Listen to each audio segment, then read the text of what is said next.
আসসালামু আলাইকুম সবাইকে। আমি নূরজাহান এবং আমার সাথে রয়েছেন রুপ্তি ও রিয়া। আজ আমরা বাংলাদেশের একটি ঐতিহাসিক ও দর্শনীয় স্থান আহসান মঞ্জিল সম্পর্কে উপস্থাপনা করব। বাংলাদেশে অনেক ঐতিহাসিক স্থান রয়েছে, তার মধ্যে আহসান মঞ্জিল অন্যতম।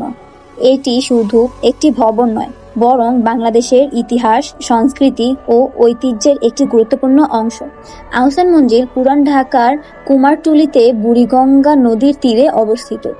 এর সুন্দর গোলাপি রঙের কারণে এটিকে পিঙ্ক প্যালেসও বলা হয়। বর্তমানে এটি একটি জাদুঘর ও জনপ্রিয় পর্যটক কেন্দ্র। প্রতিদিন অনেক মানুষ এই ঐতিহাসিক স্থান দেখতে আসে। ইতিহাস সম্পর্কে জানার জন্য ঐতিহাসিক স্থানগুলো গুরুত্বপূর্ণ অনেক বেশি। এগুলো আমাদের অতীতকে জানতে সাহায্য করে এবং দেশের ঐতিহ্য সম্পর্কে ধারণা দেয়। আজ আমরা আহসান মঞ্জিলের ইতিহাস, স্থাপত্য, জাদুঘর, গুরুত্ব, পর্যটক এবং সংরক্ষণ সম্পর্কে আলোচনা করব। প্রথমে আমি আহসান মঞ্জিলের ইতিহাস সম্পর্কে বলবো।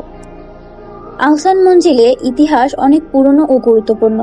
প্রথম দিকে এখানে একটি সাধারণ বাগান বাড়ি ছিল। পরে নবাব আব্দুল গনি এই জায়গাটি কিনে একটি বিলাস প্রাসাদ নির্মাণ করেন।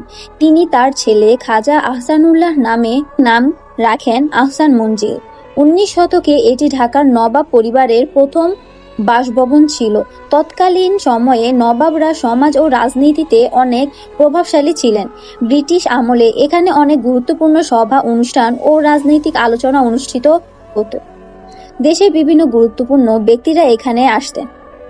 1888 সালে একটি ভয়াবহ ঘূর্ণিঝড়ে ভবনটি অনেক ক্ষতি হয়। পরে এটি পুনরায় সংস্কার করা হয়। সময়ের সাথে সাথে নবাব পরিবারের প্রভাব কমে যায় এবং ভবনটির অবস্থানও খারাপ হতে থাকে। এক সময় এটি প্রায় ধ্বংসের পথে চলে যায়। পরে বাংলাদেশের সরকার ভবনটির ঐতিহাসিক গুরুত্ব বুঝতে পেরে এবং এটি সংরক্ষণ উদ্যোগ নেয়।